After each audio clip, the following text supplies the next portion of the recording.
The Dallas Cowboys, with a chance to be the number 1 seed, facing a team with nothing to play for except, I guess, divisional pride, right? Out of the playoffs, Washington.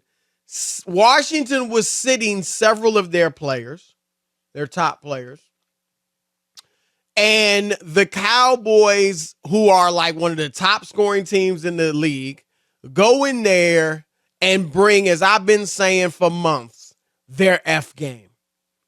Rob, I just can't trust them. And that's why I think it's going to be a short trip for them in the playoffs. And I thought what they did on Sunday was just indicative of they're the most inconsistent team. I think they're the most, of all the playoff teams, they're the one most liable to just lay an egg. I know the Chargers are kind of in that boat as well. But I don't trust the Cowboys at all, Rob. And I thought all the fears the Cowboys could have were put on display on Sunday. Chris, I couldn't agree with you more. It is who they are. Like that should have been a warm-up. Roll over them, show them what firepower we have. Stop playing around with this team, and instead, they turn in a stinker. That's what it was. They should have been resting their starters in the fourth quarter. And I think, Rob, this was actually worse. If they had rested guys, not played them, maybe played them a quarter or something, and they got beat by this, that's fine. Yeah, right. Now you played your guys. They got pummeled by a non-playoff team, starting somebody named Sam Howell at quarterback. And, Rob, here are the things, because Dak was horrible. Horrible, Chris. I mean, oh, my gosh. It was terrible. Worst game statistically of his career. Was it that bad? I didn't realize it was. I believe, Rob G, check that out. But, yeah, I believe with the passer rating, which was like 37 or something like that. Horrible game. I didn't know that. But here's the things Dak has to overcome now mentally as he prepares for Tampa Bay. Last year in the playoffs, struggled, right? Played Tampa Bay in the first game of the season, lose and struggle. Then your last game this season, struggle. And now you're going to Tampa Bay. Rob, Dallas has never beaten Tom Brady. 7-0 against the Cowboys. I think they're in trouble. And Rob, if they lose, Chris, Mike McCarthy's done. I would think so. I don't care that they're going to Tampa Bay. Tampa Bay isn't a good team. And if you're the Cowboys, you should beat them, Chris. You should be able to go on the road. Am I right or wrong? You should. I think Tampa Bay's going to beat them. But I'm not saying that it's automatic or they're going to win, but I'm just saying what they should be able to do. And if they go down there and lose, then if you're Jerry Jones or what's going on there, dude, you got a mess on your hands. You got another mess. No, that's true. Tampa's and I not agree. good. I think McCarthy's gone if they lose.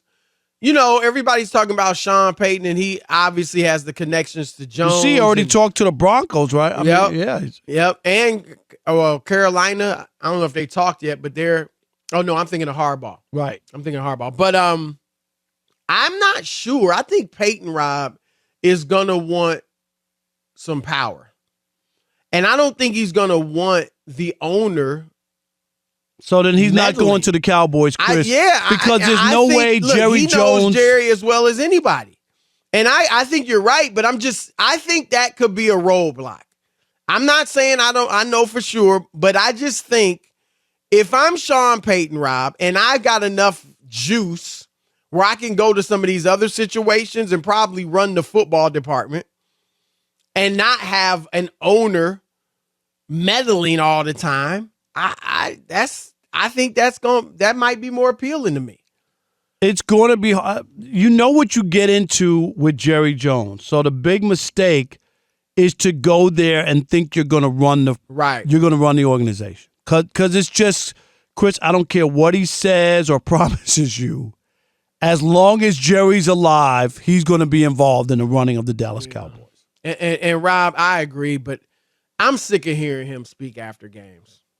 I'm sorry, because Rob, what was his latest that was going to they want to use that, right? Yeah, we're going to use. I mean, Rob, the franchise is a silly franchise. I think he's created a culture where it's more style over substance, where it's not just football. Rob, look at all the other top franchises in the NFL: Pittsburgh, New England, Green Bay. Green Bay, you get some stuff from Aaron Rodgers, but you don't get that from management. You don't even know who's running the place in Green Bay, Chris. Nobody knows. Exactly. The top programs in the NFL, you don't have this foolishness going on. The owner's not speaking every week. He's not on the radio. He's not outside the locker room doing interviews as soon as the game's over. I mean, it's just, and I think, Rob, it creates just an atmosphere where it's kind of too loosey-goosey and foolish, and kind of an immature franchise. And I think when you see the types of ups and downs they have, I thought yesterday showed immaturity, Rob. Like you said, you got Sam Howell? This dude's pummel him, Chris, pummel him. And that's supposed to be the strength of your team, your defense, your pass rush. I don't care if anybody says, well, you know what? No. You're heading into the playoffs. You want to be sharp. You want to be good. That's a team, Chris, you could have put the hammer down. You're not winning, okay? Forget it. We're going to beat you up and then put in our scrubs. How's that? That's what we're doing today.